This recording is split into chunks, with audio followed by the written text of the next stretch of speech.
The folks at Behlen Manufacturing Co. are absolute masters when it comes to metal products. We're talking farm and ranch equipment, custom fabricated components, the building like you see behind me right now. And we're gonna show you how it's all done right here in Columbus, Nebraska.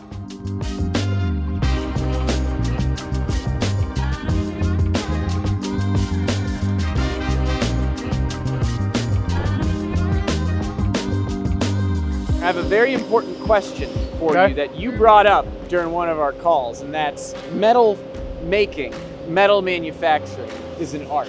Yep. Why is metal manufacturing an art? So every piece of metal here, nothing's the same. It's like human beings. The DNA of the metal is always different. And when you add heat, you add dyes, you add machinery, you add a person with a heavier hand to a lighter hand, the metal forms differently. So if we act like it's black and white and it's always robotic and automation and this and that, we'll lose sight of the art of it, because metal can be made in anything.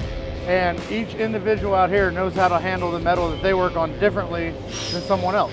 And if we can find that marriage between process and metal, we have a perfect product. And you literally do use metal everywhere at Behlen for a range of applications, which we're going to see out here today. If we looked at a single product, tubular is probably one of our biggest. I mean, it is the biggest for Behlen country. If we look at product lines, it's definitely the biggest for us. So we're touching the whole country with this product. All right. Is it fair to say this is what people think of when they think of Behlen? When they think of Behlen country. Behlen country. If you ask in the Midwest, you say Behlen, older generations are going to say grain bins. Some generations in Columbus are going to think buildings, Behlen country. Really depends on where you're at. So cattle feed, water, any of it? Like what? Ice baths. Ice baths. Herb garden. I bet you're making a lot of money off of people buying these for ice baths now. So everything here, except for the glue and the plugs, are made in-house. That's vertical integration right there. Nice work.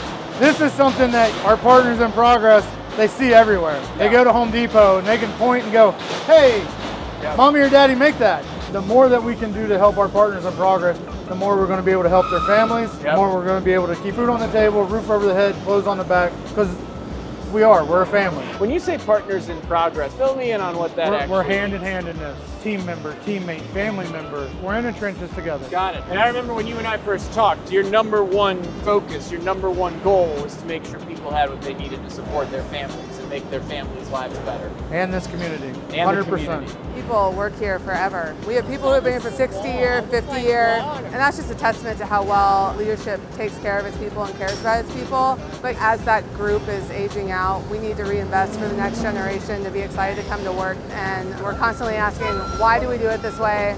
And how can we do it better? There's just a lot of room for growth. While we're on the topic, I know one of your goals is to have 20% of this plant automated. That's part of the 3 to 5 year plan. Tell me where something like that starts and how you make incremental progress to that goal. So with some of the automation, I mean, lasers started with that, some of our CNC machines, and then just the smaller things, cobots, lifting devices, and even our ERP system is going to bring more, AI, if you will, into our system. We're not going to have to sit here with a work order and go, that one's done, and then at the end of the day, put it all. Right. You say automation, you say robots, and people tense up and get scared. Yeah. They're like, oh no, I'm gonna lose my job. Our global values say continuous learning, continuous improvement. I want to improve. I don't want to get rid of anybody. I want to take you and teach you how to work on that robot. Then I'm going to be able to pay you more. Because you have a higher skill set. And we're going to put more money out the door. This is not the first time I've had a conversation about a cobot helping someone get promoted and learn new skills and being an asset to career advancement rather than career replacement. Right.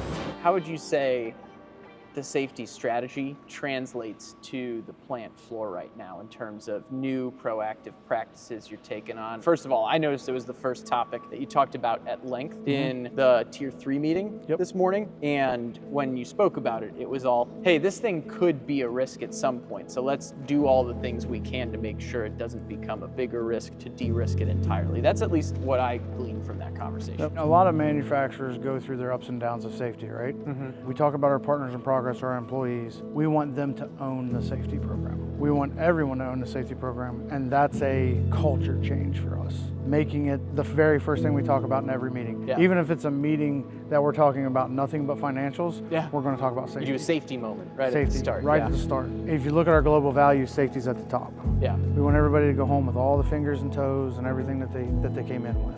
It has to be a buy-in, and everything we're doing at this point is pushing for the safety. We're working with Risen House on programs for safety, our safety committee. We're looking at outside consultants. We're looking at our competitors even, or our peers that are, what are they doing that best practices are doing that work best? And the biggest part of it is we're going out and talking to our partners in progress. What is unsafe about your job? Yeah. What could make it safer? Let's not get to the point to where we have a fatality or an injury and we have to fix it. Let's get to where every day we're bringing these things up. And there's a lot of things that we're doing that goes unseen, like bringing in better cut gloves, bringing in Kevlar sleeves, bringing in better shoes, bringing in better face mask and weld mask, and not pinching the pennies on the safety anymore. Everyone in manufacturing talks about cost reduction. We're not going to do any cost reduction ever again on safety. This department is the AIM department. It's called Awareness is Money. This is the voice of every single partner in progress or employee on the floor. They submit ideas for continuous improvement, safety, quality. We have a whole department implemented to take those ideas, engineer those ideas, and create those ideas.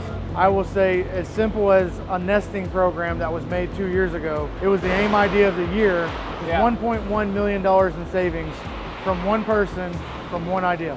Last year was a group that got together about banding, and their idea saved us $256,000 in a year. So this is the voice of our employees, the voice of our partners in progress. And the big one as of recently is, with our stronger focus on safety, we've had almost a 50% increase in AIM ideas for safety. That's huge. I think honestly that might be the mic drop moment. 50% increase in ideas for safety. Thanks to the team members that are here. This has been a super tour. I appreciate you both taking us on it.